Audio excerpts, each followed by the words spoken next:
usually what I did before, this is only the second interview that I've had. And what I did before is I did like a getting to know you section. That's pretty random. And then a section about your war experience so far, kind of probably focusing on February 24th and how it, how it began and kind of where you went from there. And then of course the movies, both of them would be fun to talk about. Is there anything that you think that I will miss with those sections that you think we should talk about? I don't know. I think probably for me it's interesting to talk about you too, because your experience is really interesting, I think, for audience, because a lot of people in Europe or in United States, they just beginning their meeting with Ukraine, but you lived many years in our country. You probably understand this situation very deep, and for me that is really important that you lived not in Kyiv, not in Lviv. You was in Donetsk, so Donetsk is not so popular for Asian people, and I think you remember how this war really started, because I think for people from Donbass, from people who know this region, this war started not in February of this year. It was started 8 years ago, and we probably understand that probably right now is another chapter. But war continuing 8 years. So for me, it will be really interesting to hear your opinion, how it was in Donetsk. What do you think about it? Yeah. Okay. Maybe you want to go ahead and skip the get to know you section. Maybe we'll do it at the end, because this seems interesting to talk about right now. Yeah. Okay. Yeah. Because I wanted to ask you something. Okay, so about the film, the question that I had for you was when your first film came out, the Train Kyiv-War, it seemed like it came at a time when everybody really just wanted to forget, or they didn't want to think about that this war was still going on. So like you said, in the rest of the world, many people wouldn't even know that it was happening. But even in Ukraine, it seemed like this maybe wasn't a topic that people were interested in. In my experience, please, I'll give you plenty of time to comment, but in my experience, Ukrainians didn't seem that they wanted to dwell on things that were negative. They didn't want to think about those things for very long. They want to move their mind to something positive. They want to move on with their lives. So lots of people moved out of Donetsk to Kiev or to Spain or to anywhere inside of Ukraine, anywhere around the world. And it seemed like they all wanted to build a new life and as much as possible forget about the past. And so, and then your movie came out, and maybe seemed like it didn't want to forget about the past. I wonder if you have any thoughts on that topic. Yeah, I agree with you, because 8 years ago, we have a lot of probably, we can say a lot of bad things about our politicals, about something government, our government, but they, I think, they did really perfect things that probably 90% of Ukrainian, they don't feel this war, because this war was concentrated on the east of Ukraine.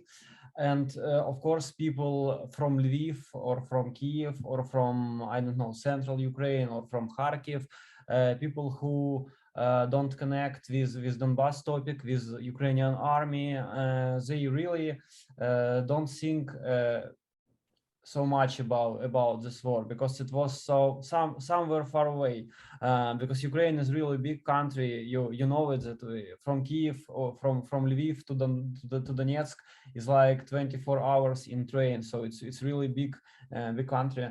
And a lot of people they really don't think so much about it. And of course, a lot of people from this region who are refugees, of course, they wanted to start a new life. I think this is like something from human nature, because you wanted to probably forget some horribles, because you can't live deep in these horribles, because you probably can live, at least you will probably like alive dead, something alive dead man. And I think it's okay about people who wanted to forget it. And of course, when we started to shoot this film Train Kyiv-War, it's really important. And in the beginning of the film, it's like title that it was filmed from August to October 2019. It's very important because this summer and autumn, it was like time of first months of new president of Zelensky and new government in Ukraine, total new authority, because he won this election with really big supporting from people. And a lot of people in Ukraine, in Donetsk and Donbass, they think that maybe a new government can find new ways to change the situation. And really people thinking about some new, they have new hope about peace in our country. And of course, right now, this film about this train will be totally different, because right now a lot of people from east of Ukraine, from, I don't want to say pro-Russian regions, but region with a big percent of Russian culture, of Russian language.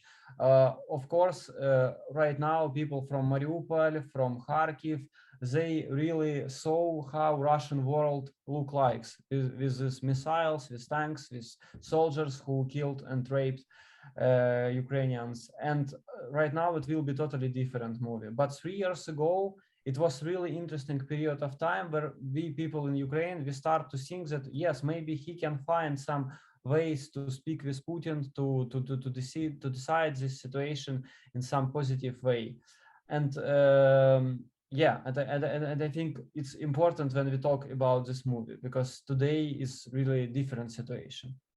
Right. I wanted to ask you about that too, because it seemed like 8 years ago or 10 years ago or 12 years ago, or go back to the Orange Revolution, or whenever we want to go back to, pro-Russian and pro-Ukrainian could be kind of innocent terms, or much more innocent feelings. You know, we love our homeland, but we're not quite sure where our homeland is, you know, maybe. And I noticed that when I watched Train Kyiv-War recently, it seemed like some of the maybe things that people were expressing 3 years ago, I wonder how that would, you said it would be a totally different movie. What do you think the opinions expressed would be now? Because on the train, we saw a real mix, you know, maybe as you would expect, of people that feel strongly towards Ukraine, some sort of patriotism or love, and then people who, you know, feel some connection to Russia. Mm-hmm.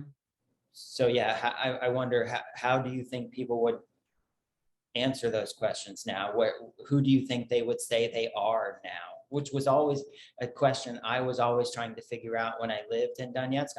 I was always trying to figure out, everything was interesting to me. I never judged people, and I never minded, you know, who people were. You know, I just always accepted it because it was just interesting.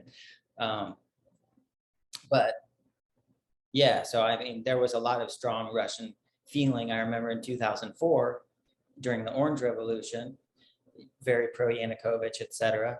And then in 2014, some things switched. Some people that I knew very well, including my son's mother, you know, who was my wife at the time, I saw attitudes in people I knew very well switch between 2004 and 2014. People found out in 2014 they were Ukrainian, that they weren't, they had lost their pro-Russian feelings. So sorry I set up my question for so long, but the basic question is, yes, how do you think people would talk on the train today? Yeah, it's really interesting moment that you say that all of people who you can meet in Ukraine before probably this February, they can say that I love my homeland, I love Ukraine, but they have probably different vision of this Ukraine. I think this is like a part of this post-colonial probably policy in Soviet Union, because really a lot of people used to speak Russian, used to thinking that we are like brothers with Russian people. And of course, some people say that I love Ukraine, but I want to speak Russian. It was like on the east of Ukraine, it was like popular opinion. And of course, in 2014, something changed, I think, and in this February, it's changed so much too. I probably want to say maybe it's maybe not patriotical things, but it's really how I feel and how I think people feel right now in Ukraine, that probably Putin united Ukraine more than any Ukrainian president, any Ukrainian leader, because when he started to kill people in Ukraine, started kill this February Russian-speak people in Kharkiv, in Mariupol, in Donbass, in Kyiv, in Odessa. Probably he really create another Ukraine, and this Ukraine, I think, will never with Russia in future. Okay, he can occupy it some territories right now because he have big army, a lot of military technique. Okay, he can probably do it.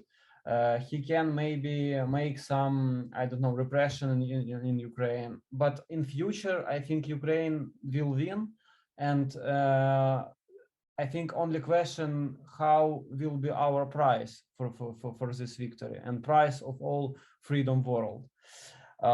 It's like in general. If you start to talk about trains, maybe 1 week ago, I can send to you, probably for you it will be interesting to watch it, some of my colleagues from Ukrainian public TV. Maybe it was in April, not 1 week ago, because right now it's really hard to fix some timing in head, because we continue live in the end of February here in Ukraine. It's really too hard, but I will send to you this link. It's interesting. They are making short, like maybe 25 minutes TV documentary about some evacuation train from east to west, probably from Slavyansk to Lviv or to Kyiv. And it's really interesting to watch what people talking about Russia, about Russian world. I think right now a lot of Ukrainians, millions of Ukrainians who never speak Ukrainian language, they say, I want to speak Ukrainian with mistakes, with some, my Russian is more better, but I will speak and try to speak Ukrainian, because I don't want to have any connection with this country, because they really bombed our cities, they killed our people.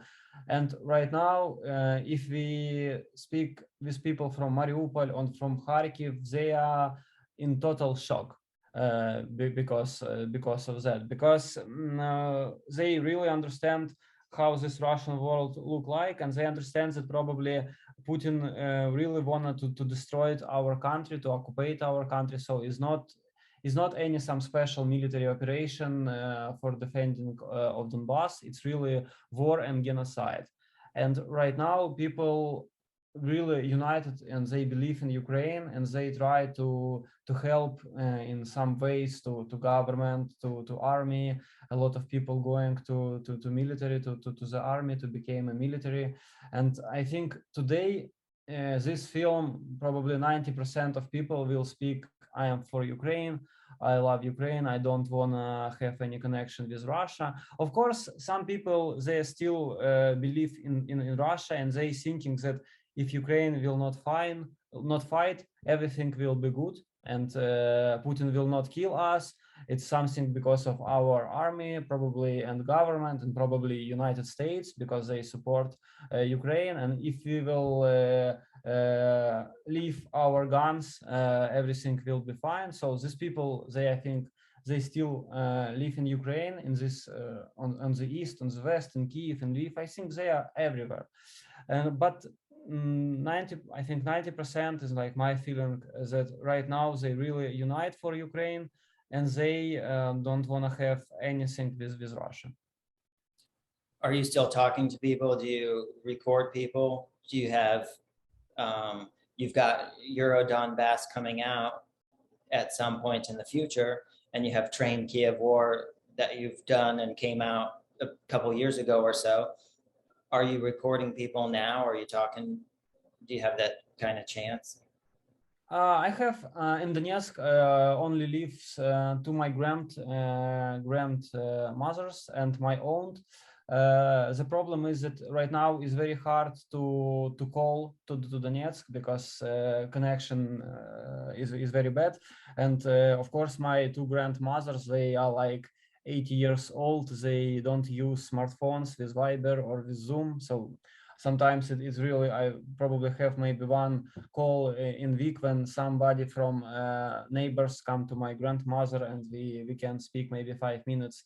And we probably don't speak about policy because for me it's more interesting to know how she feel herself, because she is really old, and what situation with food, with something else. And of course I understand that to my grandmothers, they are 80 years old and they don't understand anything in this situation because they used to live in Soviet Union.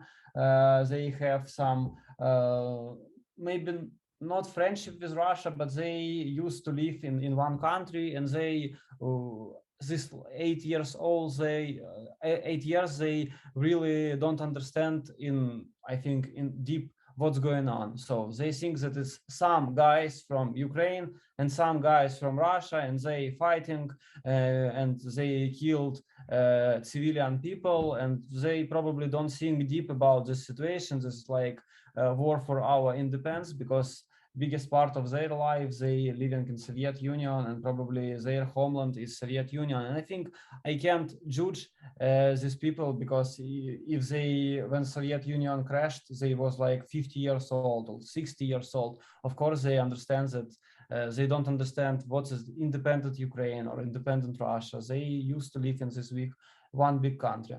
And probably only this my two grandmothers and my own, and just one my friend in Donetsk, and I have any another's contact in Donetsk to call or to write. This is my friend. This is like friend of my childhood. All these 8 years he still live in Donetsk, and I know only one thing, that, as he said to me, from the end of February he don't go to the street. Because he has big fear that some military guys catch him, give him Kalashnikov and say go to kill Ukrainians, and he really he have big fear, because it's not normally army when people can teach you how to shoot, how to defend, how to attack. It's like just like meat. People from Donbass, they are like meat for Russian military. They going first. Ukrainian soldiers usually killing these guys, but Russians see positions where are Ukrainians, and then they attack with their army.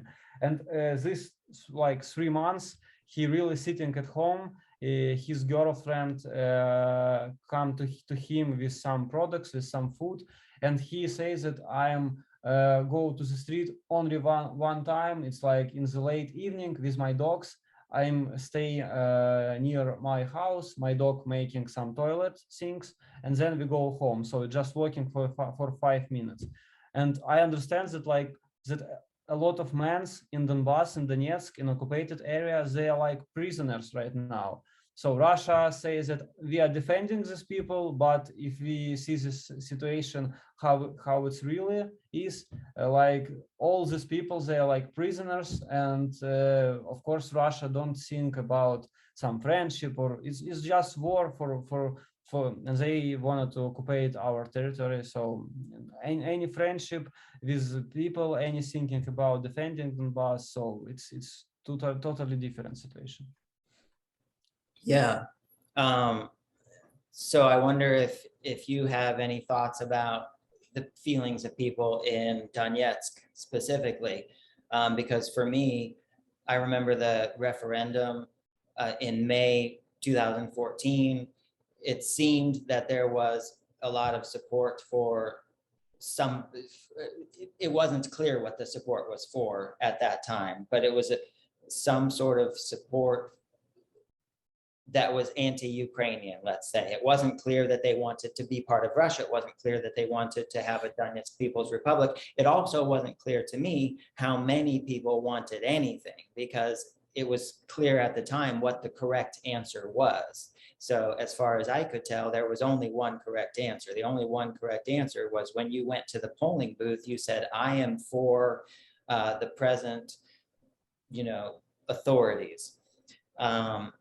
So clearly the referendum wasn't fair. Clearly the referendum was fake.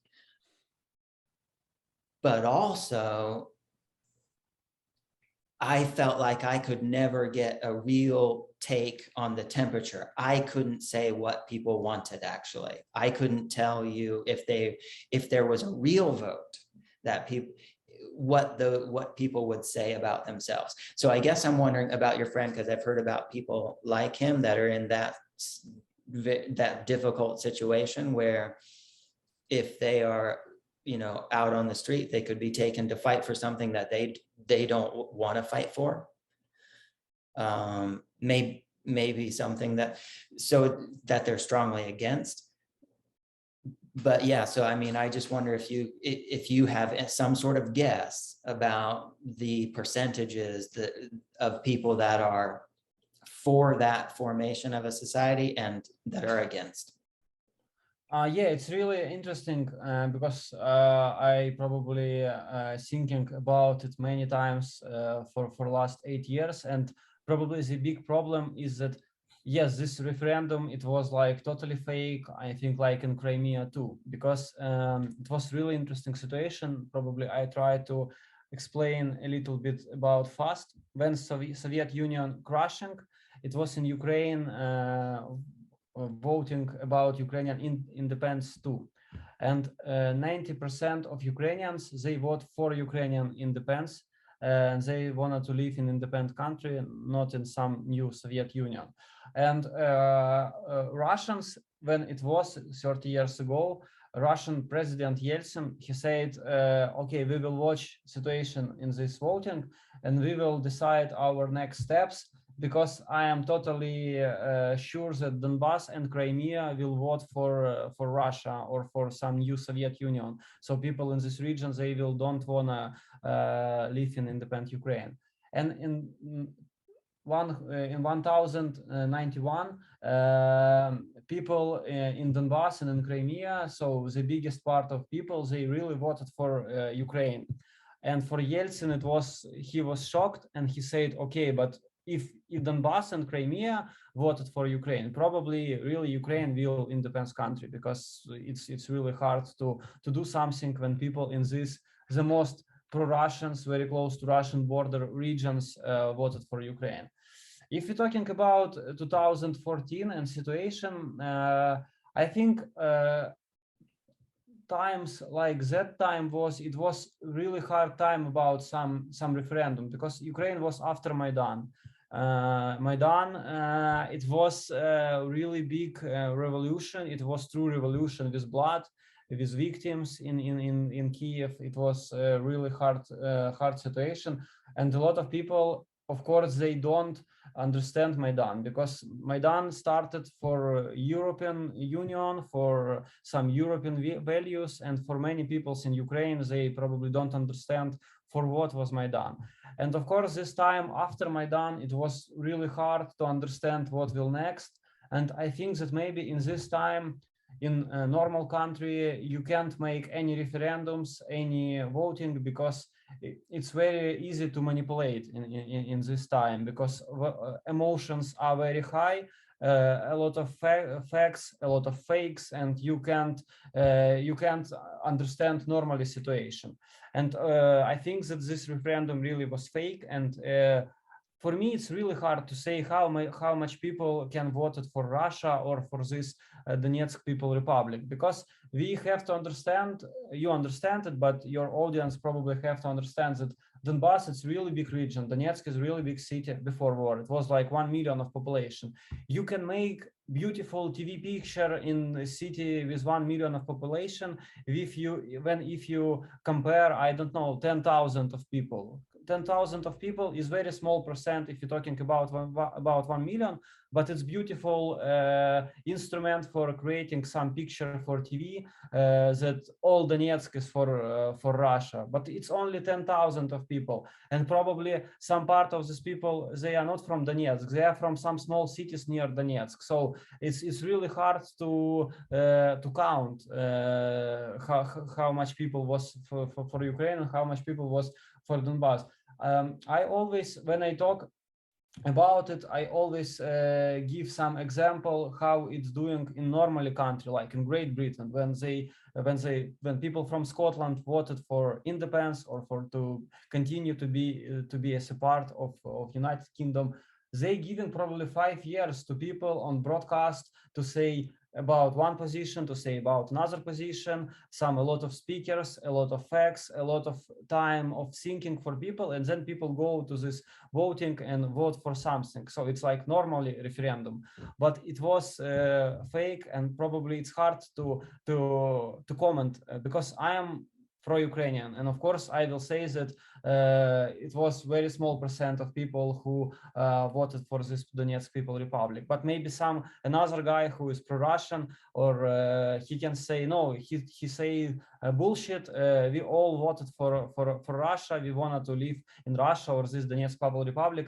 and nobody knows who is right. So for me, I can say that it was really bad organized referendum. It's probably illegal, and it's really hard. But then if you're talking about Crimea situations, that people in Crimea voted for Russia, in Crimea situation was different because a lot of Russian military, a lot of Russian officers, when they go to pension, they live in Crimea. So I think it was a big mistake of Ukrainian government many years that we giving Russian people opportunity to live legal in Crimea. I don't want to say about some dictatorship or about totalitarian systems that you wanted to say that no, these Russians, they can live because they are Russian. No, but they really speak with Ukrainian officers, with Ukrainian army, with Ukrainian people, and they always talking about big salaries, big pension in Russian system. And a lot of Ukrainians, they watch how living these Russian guys, and probably they start to think, maybe Russia is more rich, maybe for us it will be better to live in Russia, because Russia really invests a lot in media, a lot of financing of their popularization here in this Crimea region. And this situation, when I want to make another example, I usually say that maybe in Brighton Beach in New York, we can make voting, another voting, and a lot of pro-Russian people, they can write that I love US salary, but I want that this Brighton Beach will be part of Russia, because I don't want to learn English, I don't want to thinking about Democratic Party or about Republic Party. I want to live here, to use all this opportunity, but for me it will be better to live in Russia. And of course, I think all Brighton Beach will go to this voting and will vote for Russia. So it's really hard situation, and of course Russia always manipulated in this different and in this really hard region. They always manipulated hard question like language or religion. So it's always good platforms to manipulate. Right. So there is a chance, like you say, that if there was some sort of referendum in Brighton Beach, that maybe we would find that they want to join Russia. And maybe in Crimea, we would find the same thing if there was a legitimate election, or if there had been a legitimate election 10 years ago.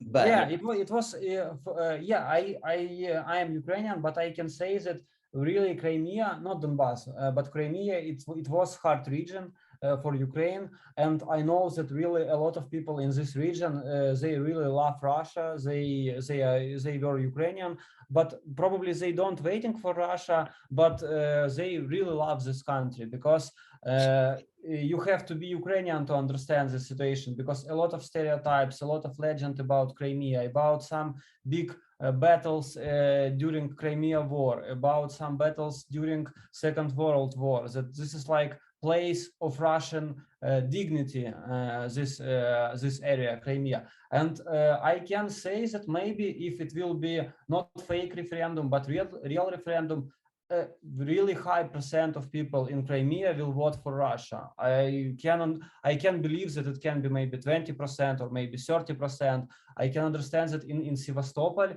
in this city, maybe biggest part of population will vote for Russia, because when I was in Sevastopol many times, I saw more Russian flags than Ukrainian flags, because a lot of Russian military, they continue to live, because a lot of Russian military, they are from very bad territories like Siberia or Kamchatka. It's very cold, and when they go to pension, Russian government giving some flats in Crimea and beautiful south region in Ukraine, and of course they living here, but they in the head they continue be Russians. And but I think normal country have to decide this problem not in this military way, how it was 8 years ago, or how it's continue right now. Of course, Russia and Ukraine have to decide this problem in Crimea, and maybe we can create, I don't know, some different way of managing of this region, like maybe how it was in Hong Kong or some in another place. So maybe it will be really good if it will be some independent area. So I don't know. People can create some normal ways to decide the situation without blood. Maybe to make real election, and we understand that maybe biggest part of Crimea they for Ukraine, but for Russian people we can make some special rights in language, or in, because they have to live comfortable too. I don't know. I am not political, but of course Russia totally manipulate, and they decided this hard situation in blood way. And of course, right now in Ukraine, it's like maybe before 24th of February, our president Zelensky and our government, they probably can to speak with Russia about some future of Crimea and of Donbass. But right now, after thousands of killed people here in Ukraine, killed our soldiers, our people, of course, we say no. Crimea will Ukrainian, will Ukraine, and Donbass will Ukraine too. Any question about it? So right now we are not ready to discuss some another future of the situation. And people in Ukraine, they say, okay, we will dying, but we will go and we will make Crimea free. And we will make Donbass free. So any negotiation with Russian, and as I said, that Putin united Ukraine more than any another Ukrainian leader. Okay, so yeah, I definitely wanted to ask you about that, because my friend told me recently that he heard American intellectual Noam Chomsky talk about Zelensky, and my friend told me that this Chomsky said that Zelensky is even today willing to negotiate with Russia on the points of Crimea and some sort of arrangement for Donbass. But you're saying that right now there's maybe not the mood for that, or maybe Zelensky's not talking about that right now, or does that seem true? It was interesting about this negotiation, because in the beginning of this war, they really meet each other often. Some guys from Ukraine and some guys from Russia, they have this conversation about maybe some peace agreement. But after maybe, you know, this situation in small city near Kyiv, Bucha, when people, when Russian army went from this city, and Ukraine government come back to this Kyiv, small city near Kyiv, Bucha, and people start to understand how many civilian people was killed during occupation, how many women was raped and killed after this occupation too. And Zelensky said that with every next bucha, it will be more harder to have some conversation with Russia. And right now, some guys from Zelensky team, maybe 3 or 5 days ago, he said that our target in this war changed. So first, our target was like, our goal was like safe country and probably come back this situation before before 24th of February. But right now he says the situation changed. West world helping us, and probably right now our goal is to make all territory of Ukraine free. I don't know, maybe it's just part of this negotiation game, because it's like for usual that one side say some very high targets, another side say some another targets very high too, and then they make some in the middle. I don't know, because nobody knows in Ukraine how this negotiation continue or not continue. For me, it's really hard. I can say only mood of ordinary people, what they think. And they think that Ukraine, after all of this dead mans in Ukraine, about this horrors with our soldier, with our civilian, people say that we have to continue die, but we have to make all country free in our borders, international borders. And it's just like people talk about it, but how it continue because it's really hard question in politicals, with Russian politicals. I don't know. I can say any insider probably information, because I just reading newspaper how millions of people in the world. Yeah.